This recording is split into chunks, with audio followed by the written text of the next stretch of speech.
দ্বিতীয় বৈঠকে নবম জাতীয় পে স্কেল পাশ হলো। কার্যকর হবে সেপ্টেম্বর থেকে অক্টোবরের প্রথম সপ্তাহের মধ্যেই। হ্যালো ভিউয়ার্স, বিডি এক্সপ্রেস চ্যানেলে আপনাকে স্বাগতম। দৈনিক ইত্তেফাক পত্রিকায় চাকরিজীবীদের জন্য নতুন একটা আপডেট এসেছে।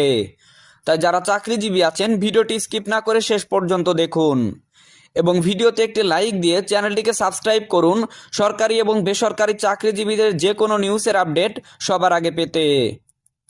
আজ সকাল 10টায় রাজধানীর শেরেবাংলা নগরে পরিকল্পনা কমিশনের ভবনে অনুষ্ঠিত হলো নবম জাতীয় বেতন কাঠামো সংক্রান্ত দ্বিতীয় দফার গুরুত্বপূর্ণ বৈঠক।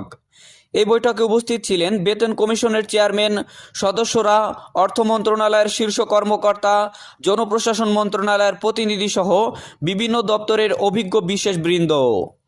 বৈঠকের মূল আলোচনার কেন্দ্রবিন্দু ছিল নবম পে স্কেল বাস্তবায়নের গ্যাজেট প্রকাশ ও ভাতা কাঠামো পুনর্বিন্যাস। বৈঠকে জানানো হয়, প্রধান উপদেষ্টা এরই মধ্যে নবম পে স্কেলের পাশ করার অনুমোদন দিয়েছে এবং গ্যাজেট প্রকাশের প্রস্তুতি আনুষ্ঠানিকভাবে শুরু হয়ে গেছে। অনুমান করা হচ্ছে দেশের প্রায় 15 লাখ সরকারি কর্মকর্তা কর্মচারী সরাসরি এই নতুন কাঠামোর আওতায় উপকৃত হবেন। পে কমিশনের সূত্র মতে এবার গ্রেড ভিত্তিক বেতনে উল্লেখযোগ্য রদবদল আনা হয়েছে, আর্থিক দিক থেকে যাতে সব স্তরের কর্মকর্তা কর্মচারীরা স্বাচ্ছন্দ্য পান, সেটি ছিল এই সংস্কারের মূল লক্ষ্য। উচ্চ গ্রেডের বেতন বৃদ্ধিও ধাপে ধাপে কার্যকর করা হবে বলে জানানো হয়। যদিও কার্যকর করার আনুষ্ঠানিক সময় হিসেবে সেপ্টেম্বর 2025 ধরা হয়েছে, তবে প্রক্রিয়া দ্রুত এগোলে আংশিক বাস্তবায়ন তার আগেও শুরু হতে পারে। মহার্ঘ ভাতার ক্ষেত্রে বড়সড় পরিবর্তনের দিকেই যাচ্ছে সরকার। বাজার মূল্যের ঊর্ধ্বগতি ও জীবনযাত্রায় ব্যয় বাড়ার প্রেক্ষাপটে বর্তমান ভাতার হারকে অপ্রতুল মনে করা হচ্ছে। তাই নতুন সিদ্ধান্ত অনুযায়ী এই ভাতা প্রায় দ্বিগুণ করার সুপারিশ বৈঠকে গৃহীত হয়েছে। এই ভাতা বৃদ্ধির ফলে বিশেষ করে মধ্য ও নিম্ন আয়ের সরকারি কর্মচারীরা কিছুটা হলেও স্বস্তির নিঃশ্বাস ফেলতে পারবেন বলে ধারণা করা হচ্ছে।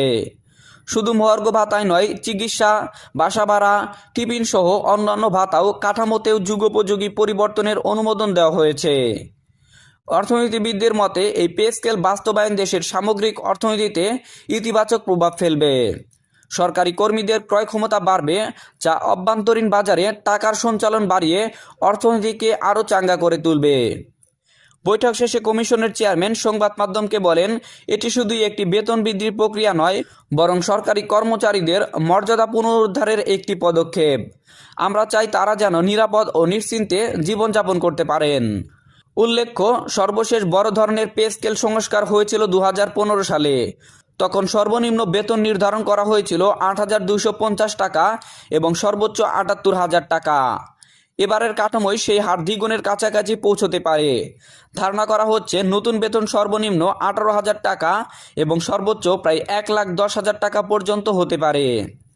এছাড়াও এবার প্রথমবারের মতো বেতন কাঠামোর বাইরেও ভাতাগুলোকে আরও প্রাসঙ্গিক করে তোলার পরিকল্পনা নেওয়া হয়েছে, যাতে সরকারি কর্মচারীরা আর্থিকভাবে আরও বেশি সুরক্ষিত থাকেন।